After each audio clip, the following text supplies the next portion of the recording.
국악개론 자 11주차 수업이 됐습니다. 시간은 이렇게 잘 가고 또 참 차가운 계절이 겨울이 다 되어 이제 초가을입니다. 입동도 되고 여러분들 건강하게 잘 지내고 있죠? 오늘은 지난 수업의 연장선에서 지난 수업에는 우리 가악을 했죠. 이론 수업을 좀 하고 감상을 할 수 있도록 링크를 좀 올려놓겠습니다.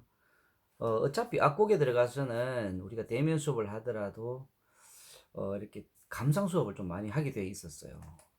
그래서 여러분들이 제가 올려놓은 뭐 유튜브 링크 같은 데서도 감상을 하겠지만 다른 유튜브를 검색을 해서 좀 좋은 공연들 많이 찾아보고 여러분이 감상 시간을 좀 가시는 게 좋겠다 저는 그런 생각을 하고 있습니다. 음, 기말고사에 대해서 여러분들이 문의가 이렇게 몇 사람씩 오고 있는데 제가 다음 주쯤이면 아마 소금 수업을 통해서 여러분들이 그 소금 테스트를 한번 할 거예요. 네.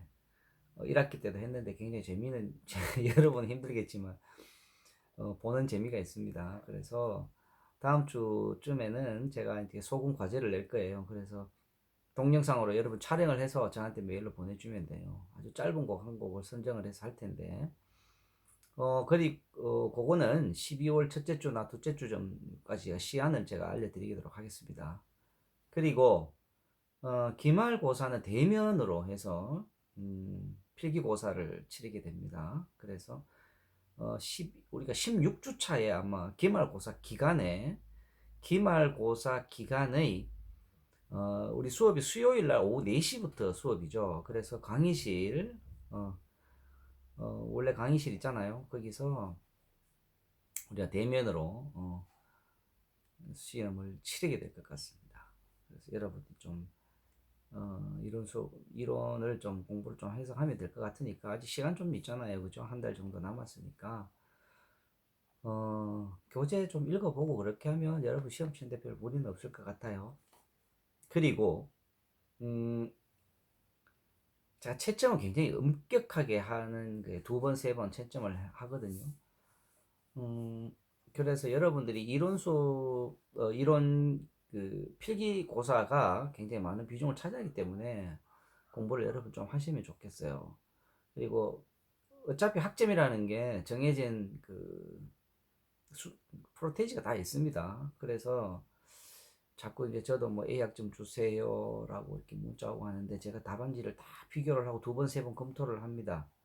두 번, 세 번 검토를 하고 그러기 때문에 음, 점수는 제가 잘 주려고 굉장히 노력을 하는 사람이에요.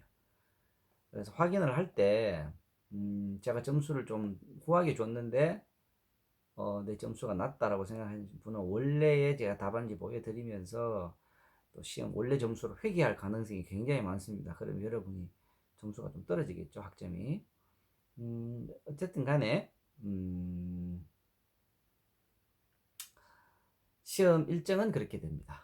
그렇게 되고 소금 같은 경우에는 이제 다음 주쯤에 제가 보고 같이 소금을 여러분 연습을 해서 한 곡 할 수 있을 만한 곡을 골라서 어, 알아 그 알려놓도록 하겠습니다.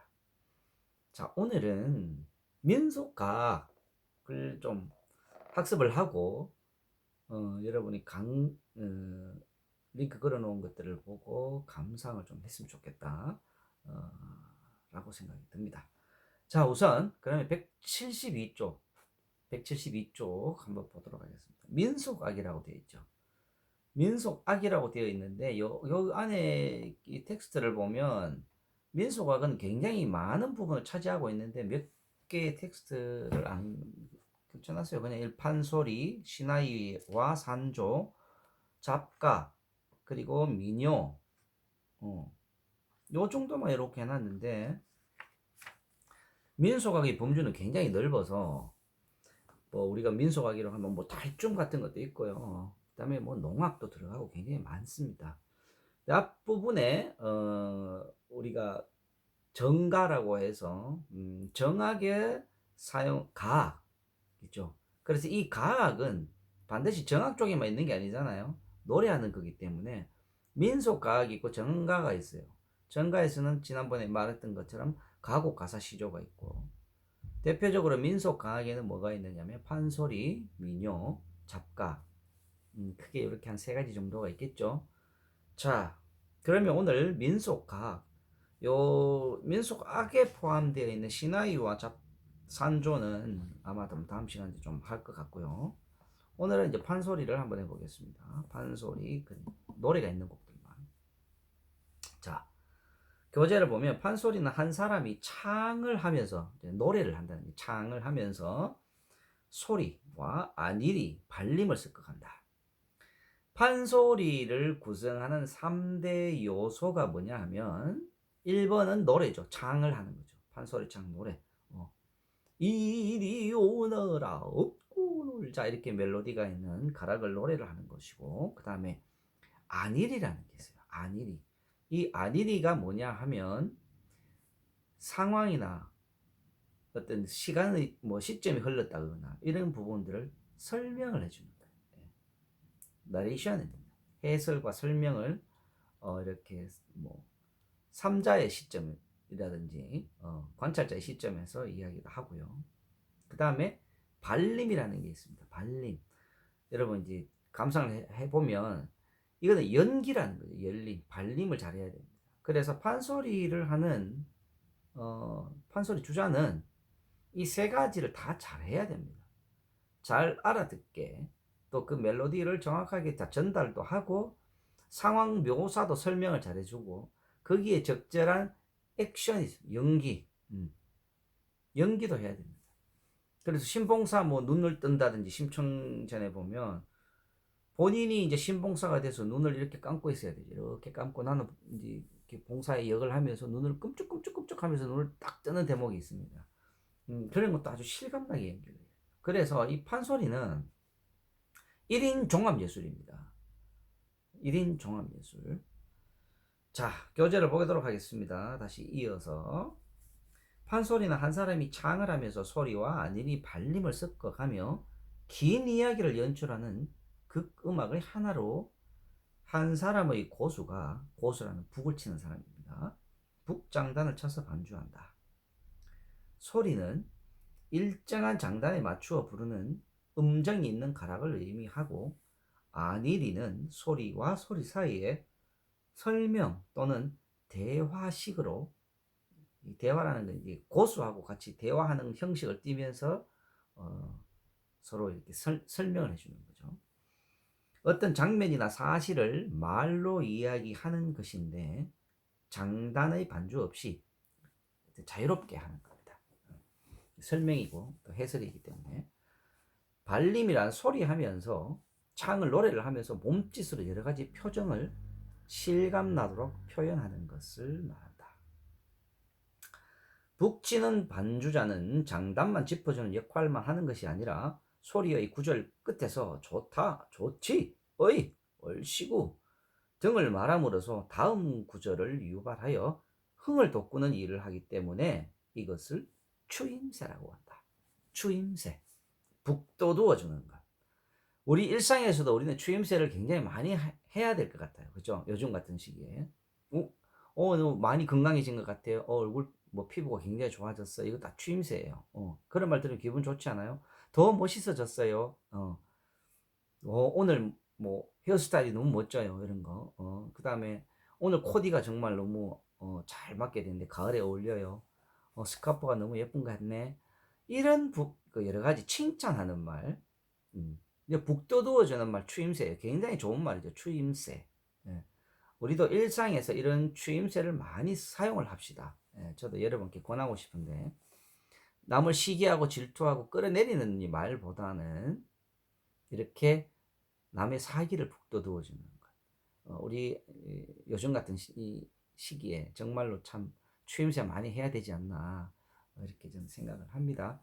그래서 고수는 사실 판소리 이게 노래하는 사람들이 굉장히 중요하게 생각하는 부분이에요. 호흡이 잘 맞아야 될 뿐이 아니라 판소리 전체를 다 꿰고 있어야 돼서 어떤 대목으로 노래를 딱 할 때는 여기는 좀 빠른 장단, 자진몰이 장단을 쳤었지, 어디에는 중종몰이였지, 어디에는 진양조의 느린 장단이구나. 거기에 적절하게 맥을 짚어주고 포인트를 해주고 풀어줄 때 풀어주고 긴장을 줄 때 긴장을 주고, 그 다음에 연주자가 힘들지 않게 하기 위해서 적절하게 추임새도 받아주고, 이런 아주 1인 다역의 역할을 할 수 있는 고수가 굉장히 중요합니다, 판소리에서. 그래서 1고수 2명창이라고 합니다. 고수의 역할이 굉장히 중요하다는 뜻이에요. 그래서 이게 우리 판소리 뭐 춘향전 하면 8시간 완창을 하면 걸리거든요. 그러면 이 8시간을 노래할 때 고수도 같이 한단 말이에요. 이 8시간의 어떤 그 스토리와 노래가 어떻게 이어가는지를 고수가 다 꿰고 있어야지 가능한 일이잖아요. 그래서 고수가 굉장히 중요하다. 북을 치는 고수는 굉장히 중요하다. 고수의 장단 및 추임새는 창을 하는 사람의 소리를 성공시킬 수도 있고 실패로 몰고 갈 수도 있는 중요한 역할을 하므로 그 임무가 막중하다고 하겠다. 그래서 앞에서도 말했듯이 예전부터 일고수 이명창이라는 말이 전해지고 있다. 판소리의 뜻은 여러 가지 놀이가 벌어지는 장소, 놀이판에서 불려지는 소리라는 뜻으로 놀이판에서 부르는 극적인 긴 이야기를 판소리라 했고, 다른 소리들은 판연불이라 하여 구별되어 왔다. 판소리는 그 사설의 극적인 상황에 따라 장단과 조를 변화시켜 부르는 예술 음악의 하나이다.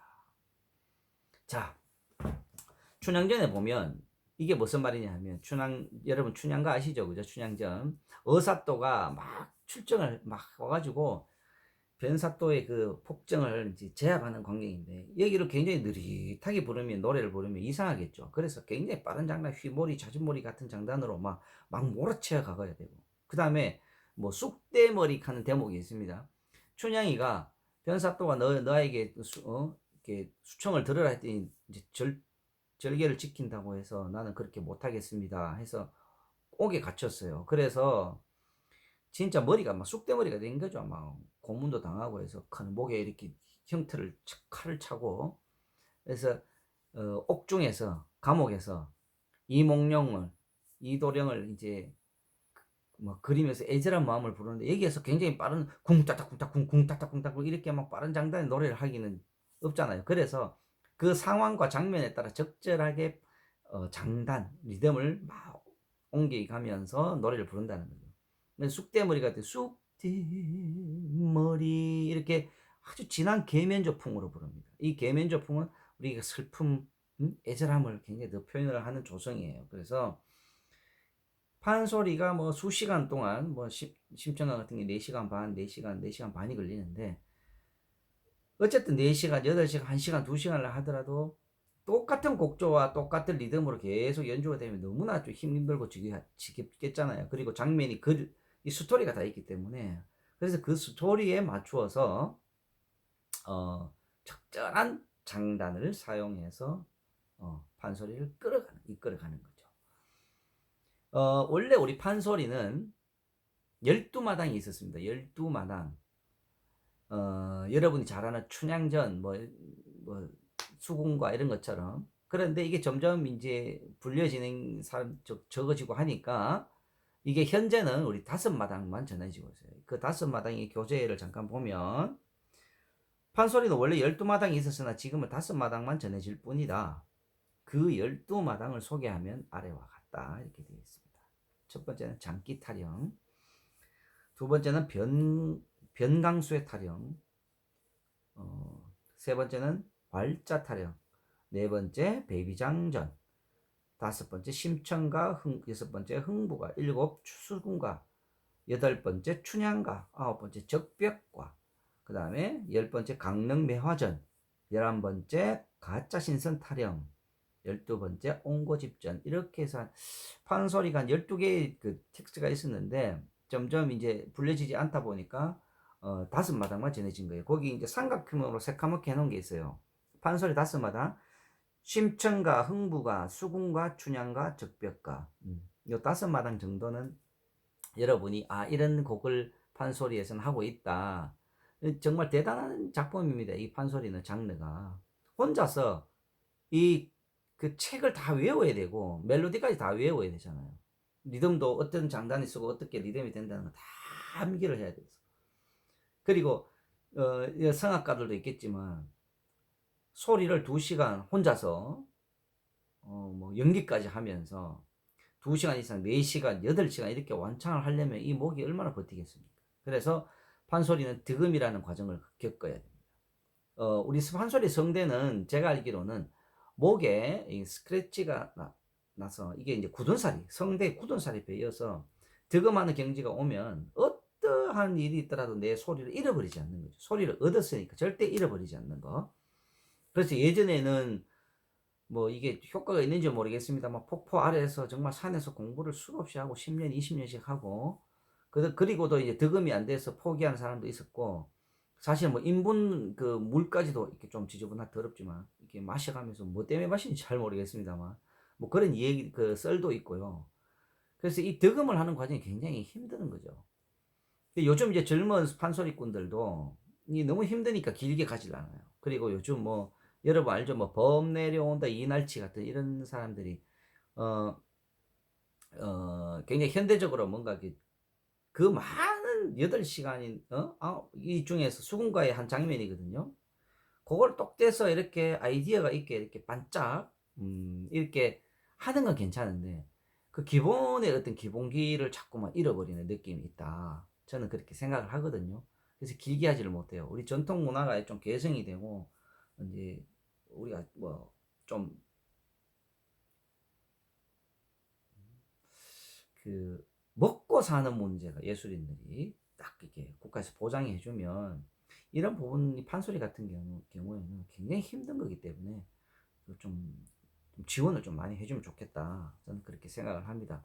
그래서 젊은 연주자들이 자꾸만 이렇게 뭐 좀 가볍게 퓨전이라든지 가요나 이런 거 가는 거 나쁘지 않아요. 저는 좀 나쁘지 않게 생각을 하는데 그 기본에 대한 진짜 득음이라는 그 과정에 대해 끝까지 가지 못한다. 어, 중간 좀 또 반짝하고 사라지지는 않을까 이렇게 좀 우려가 되긴 합니다. 그래서 이 판소리의 명창이라고 불리는 사람들의 이렇게 보면 대부분 이제 연세가 좀 있으면서도 그 목의 힘이라든지 파워가 정말 엄청나게 가지고 계시는 분들이 너무 많죠. 그 존경스러운 어떤 그런 이제 명창들이 많이 계십니다. 교재를 또 잠깐 보겠습니다. 또한 이 판소리가 사실은 유네스코가 지정한 세계문화 무형문화유산이다로 지정이 되어 있는 부분이에요. 그렇기 때문에 우리 정말 좀 자랑스러운 유산이죠. 문화유산이고. 전 세계에도 이렇게 혼자서 8시간씩 이렇게 하는 게 잘 없습니다. 인도에 뭐 6시간, 4시간 하는 뭐 그런 또 라가라고 그러던가? 제가 인도 한 2번 갔었거든요. 뭐 이런 거 비슷한 게 있는데 우리처럼 이렇게 좀 역동적이고 파워풀한 느낌은 제가 못 받았어요. 그거 다 보지는 못했는데 거기다 보면 어떤 스토리를 이제 노래도 하고 읊조리면서 하는 부분들이 있습니다. 근데 우리나라 이 춘향전 8시간 완창 같은 경우는 정말 대단한 거잖아요. 예. 그 점심 먹고 또 저녁 먹고 다시 공연하고 뭐 이런 경우가 옛날에 있었습니다. 교재 보겠습니다. 위의 12마당 중에 삼각형, 검정 삼각형표가 붙은 심천과 흥부가 수군과 춘향과 적벽가의 5마당관이 오늘까지 전해지고 있다. 판소리에 사용되는 장단은 진양조 중모리, 중중모리, 자지모리, 휘모리, 엇모리, 엇중모리 뭐 이 등등 많이 있습니다. 이들 장단이 약간 느리고 빠른 차이에 따라 여러 변형을 하면서 칩니다. 고수가 정해진 악보가 있는 게 아니죠. 고수의 즉흥적인 어떤 변형 장단들 많이 사용을 하는 거기 때문에 그래서 고수의 역할이 굉장히 중요하다라고 할 수 있습니다. 대개 상황이 긴박한 때나 동작이 급할 경우에 자지모리 이상의 빠른 장단을 쓰게 되고 반대로 동작이 완만할 때는 진양조나 중모리의 느린 장단이 쓰입니다. 아까 제가 예를 든 거 있습니다. 춘향가의 어사 출동하는 대목과 심청가에서 심청이 아버지를 위해 몸이 팔려 선인들을 따라가는 대목을 들어보면 굉장히 이제 분명해지는 거죠. 어사 출동 대목을 느리게 부른다든지 선인들을 따라 나서는 대목을 빠르게 부른다면 분위기에 맞지 않을 것이다. 이처럼 장단의 완급은 사설 내용에 따라 적절하게 사용이 된다. 자, 판소리의 조성에는 계면조와 우조, 평조, 경드름, 설렁제, 추천목, 기타 메나리 있죠. 강산제, 석화제 등이 쓰이지만 선법명으로 쓰인 것은 우조와 계면조 두 가지가 있습니다. 선법으로.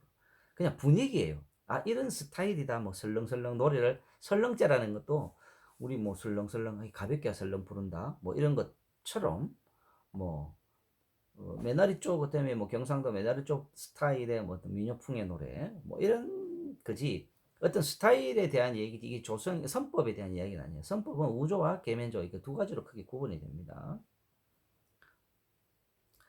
그다음 판소리를 부르기 전에 목을 풀기 위해 부르는 짧은 노래가 있는데 이를 단가라고 하며 그 사설은 대개 우리 강산의 풍경이나 우리 국토의 풍경이나 또는 옛날 이야기 고사를 노래한 것이 많고 장단은 아주 편한 장단이에요. 중몰이나 중중몰이 장단을 하고 있다. 지금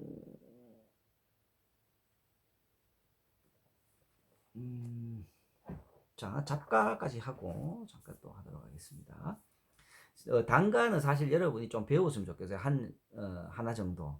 제가 단가를 찾아서 아마 여러분께 이제 또 링크를 걸어 놓을 텐데, 그것 꼭 찾아서 한번 가사하고 배워 놓으면 정말 좋겠다. 저는 그렇게 생각이 들고요. 175쪽을 좀 건너뛰겠습니다. 잡가를 보겠습니다. 잡가. 지난 시간에 우리 그 가사라는 게 있죠. 전가에서. 가사와 작가가 서로 이제 비슷하면서도 대비되는 부분들이 있습니다. 12가사가 있다 그랬는데 잡가에도 12잡가가 있다. 교재를 잠깐 보고 오늘 잡가까지 하고 마치도록 하겠습니다. 예전에 소리꾼들이 한자리에 모이면 먼저 긴 잡가를 부르고 다음은 선소리 즉 입창 서서 부르는 노래입니다. 불렀으면 마지막으로 휘몰이 잡가를 부르는 것이 일반적인 순서였다. 긴 잡가는 서울을 중심으로 불린 12잡가를 말한다. 그 12잡가는 유산가, 적벽가, 제비가, 집장가, 소춘향가, 선유가, 형장가, 평량가, 달거리, 십장가, 추린가, 박물가 이렇게 된 게 12잡가가 있는데요. 자, 요가 이제 포인트가 있습니다. 12작가의 음악적 스타일이 12가사와 비슷한 점. 4분의 6박자의 6박 계열의 장단으로 되어 있다. 네. 그 다음에 음계가 서도 민요와 비슷한 풍을 가지고 있다. 우리 가사도 그랬다 그랬죠. 그 다음에 12가사와 12잡가를 구별하는 또 다른 점은 뭐냐면 사설이 가사 내용이 가사는 한문시를 많이 혼용을 하며 잡가는 직설적으로 딱딱딱 표현하는 점이 다른 점이고, 두 번째는 가사의 창법은 가늘고 부드럽고 세련된 발성을 해요. 약간 가성도 쓰면서 속청을 쓰기도 하고 요성도 비브라토가 좀 가늘게 뜨는 데 비해서 잡가는 더 굵고 힘차고 폭넓은 요성을 쓰는 점이 다르다. 좀 더 민속적으로 표현이 강해요. 이게 긴 잡가는 앉아서 부른다 해서 좌창이라 부르고 하고 입창은 서서 부르는 노래다. 선소리라고 했죠. 경기도의 긴 잡가처럼 12잡가 말고 서도에도 긴 잡가가 있는데 서도 잡가에는 관상육마 제목입니다. 공명가, 사설 공명가 등이 많이 불리고요. 입창, 서서 부르는 선소리도 지역에 따라서 입창이 이제 세 가지로 나뉘어지는데 경기 입창, 서도 입창, 남도 입창 이렇게 구분합니다. 지역에 따라서. 경기 입창의 순서는 부르는 노래가 어떤 노래가 있냐면 놀량이라는 노래가 있고 앞산타령, 뒷산타령, 자전산타령. 서도 입창은 경기 입창과 비슷한데 조금 빠르게 부르는 느낌이 있어요. 자, 남도 입창은 뭐가 있느냐 하면 보령, 화초, 사거리, 육자배기, 자전육자배기 등이 남도 창법으로 불려지고, 그리고 이제 가야금을 하면서 하는 가야금 병창이라고 있거든요. 이 가야금 병창을 단가나 우리 판소리 한 대목 중에 가야금을 하면서 부르는 거예요. 요즘 말하면 통기타 치면서 노래하는 것처럼. 그래서 가야금 병창을 우리가 다른 이름으로 석화제라고 불러요. 참고로 경기도의 제비가, 서도의 산연불, 남도 육자배기 등의 사설도 있고 판소리에는 이런 가야금 병창제를 석화제라고 부른다. 뭐 이렇게 나와 있죠. 네. 여기에 제비가, 산연불, 육자배기 이런 가사들을 여러분 작곡하시는 분들 잘 보면서 요거를 조금 현대적으로 좀 각색을 하거나 해서 노래곡을 만들어 보는 것도 굉장히 재미있을 것 같아요. 하나의 제가 어, 뭐 모티브를 하나 좀 드린다 해야 될까? 그런 부분에 있어서 여러분들이 좀 참고를 해서 요거 교재를 한번 읽어보시고 그 다음에 감상을 꼭 한번 해보기 바랍니다. 제가 감상 링크를 좀 찾아서 걸어 놓을 테니까 자 그럼 오늘 수업은 여기까지 하고 다음 시간에 다시 만나도록 합시다.